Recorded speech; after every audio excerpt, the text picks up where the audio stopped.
ಇನ್ನು ಪೊಲೀಸರು ಶೆಫಾಲಿ ಜರಿವಾಲಾ ಅವರ ಪತಿಯನ್ನ ಕೂಡ ವಿಚಾರಣೆಗೆ ಒಳಪಡಿಸಿದ್ದಾರೆ. ಪೊಲೀಸರಿಗೂ ಕೂಡ ಅನುಮಾನ ಕಾಡ್ತಿದೆ ಈ ಸಾವಿನ ಬಗ್ಗೆ. ಅನುಮಾನದ ಹಿನ್ನೆಲೆಯಲ್ಲಿ ಶೆಫಾಲಿ ಅವರ ಪತಿ ಫರಾಗ್ ಅವರನ್ನು ವಿಚಾರಣೆಗೆ ಒಳಪಡಿಸಿದ್ದಾರೆ. ಫರಾಗ್ ತ್ಯಾಗಿ ಇವರನ್ನು ವಿಚಾರಣೆಗೆ ಒಳಪಡಿಸಿದ್ದಾರೆ. ಶೆಫಾಲಿ ಅವರ ವೈಯಕ್ತಿಕ ಜೀವನದ ಬಗ್ಗೆಯೂ ಕೂಡ ಮಾಹಿತಿಯನ್ನು ಕಲೆ ಹಾಕಿದ್ದಾರೆ. ಸದ್ಯ ಅಸಹಜ ಸಾವು ಅನ್ನೋ ಅನುಮಾನ ಇರೋದ್ರಿಂದ ಇದು ಸಹಜ ಸಾವಲ್ಲ, ಬದಲಾಗಿ ಬೇರೇನೋ ಆಗಿದೆ ಅನ್ನುವಂಥ ಅನುಮಾನ ಇರೋದ್ರಿಂದ ಪೊಲೀಸರು ತನಿಖೆಯನ್ನು ಮುಂದುವರಿಸಿದ್ದಾರೆ. ಅವರ ಪತಿಯೇ ಅವರನ್ನು ಆಸ್ಪತ್ರೆಗೆ ಕರ್ಕೊಂಡು ಬಂದಿರೋದು. ಆಸ್ಪತ್ರೆಗೆ ಕರೆತರುವಂಥ ಸಂದರ್ಭದಲ್ಲಿ ಅವರು ಮೃತಪಟ್ಟಿದ್ರು. ಕರೆತರೋ ದಾರಿ ಮಧ್ಯೆ ಅವರ ಡೆತ್ ಆಗಿತ್ತು. ಸೊ ಇದು ಅನುಮಾನಕ್ಕೆ ಕಾರಣ ಆಗಿದೆ. ಅದೇ ಕಾರಣಕ್ಕಾಗಿ ಅವರ ಪತಿಯನ್ನ ಕೂಡ ವಿಚಾರಣೆಯನ್ನು ಮಾಡ್ತಿದ್ದಾರೆ ಪೊಲೀಸರು.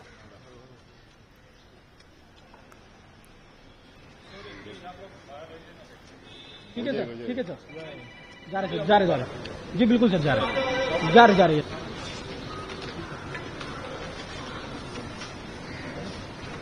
हाँ मीडिया वाले हैं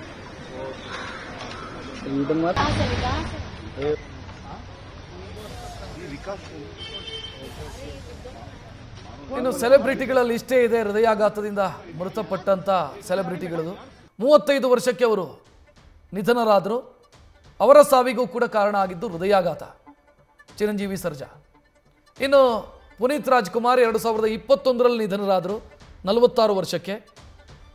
ಅವರ ಸಾವು ಕೂಡ ಆಗಿರೋದು ಹೃದಯಾಘಾತದ ಕಾರಣಕ್ಕಾಗಿಯೇ. ಇದನ್ನು ಬಿಟ್ಟರೆ ಇನ್ನೊಂದಿಷ್ಟು ಜನ, ಅದು ಸಿದ್ಧಾರ್ಥ್ ಶುಕ್ಲಾ 2021ರಲ್ಲಿ ನಿಧನರಾದರು, 40 ವರ್ಷಕ್ಕೆ ಮೃತಪಟ್ಟರು. ಅವರು ಕೂಡ ಹೃದಯ ಸ್ತಂಭನದ ಕಾರಣಕ್ಕಾಗಿಯೇ ಮೃತಪಟ್ಟಿರೋದು. ಇನ್ನು ರಾಜು ಶ್ರೀವಾಸ್ತವ್ 2022ರಲ್ಲಿ 58 ವರ್ಷಕ್ಕೆ ಮೃತಪಟ್ಟರು. ಅವರು ಹೃದಯ ಸ್ತಂಭನದಿಂದಾಗಿಯೇ ಅವರು ಕೂಡ ಮೃತಪಟ್ಟಿರೋದು. ಸಿದ್ಧಾಂತ್ ವೀರ್ ಸೂರ್ಯವಂಶಿ 2022ರಲ್ಲಿ 46 ವರ್ಷಕ್ಕೆ ಅವರು ಮೃತಪಟ್ಟರು. ಇವರ ಸಾವು ಕೂಡ ಹೃದಯ ಸ್ತಂಭನದ ಕಾರಣಕ್ಕಾಗಿ. ಖ್ಯಾತ ಗಾಯಕ ಕೆ ಕೃಷ್ಣಕುಮಾರ್ 53 ವರ್ಷಕ್ಕೆ ಮೃತಪಟ್ಟಿದ್ದು, ಅದು ಕೂಡ ಹೃದಯಾಘಾತ ಸಂಬಂಧಿ ಸಾವು. ಇನ್ನು ಇತ್ತೀಚೆಗೆ 34 ವರ್ಷಕ್ಕೆ ರಾಕೇಶ್ ಪೂಜಾರಿ ಮೊನ್ನೆ 2025ರಲ್ಲಿ ಮೃತಪಟ್ಟರು. ಇವರು ಕೂಡ ಹೃದಯಾಘಾತದಿಂದಾಗಿ ಮೃತಪಟ್ಟಿರೋದು.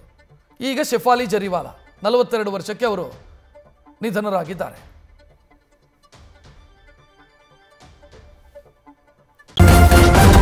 ನ್ಯೂಸ್ ಫಸ್ಟ್ ನಿರ್ಭೀತಿಯಿಂದ ನಿಮ್ಮ ಪರವಾಗಿ.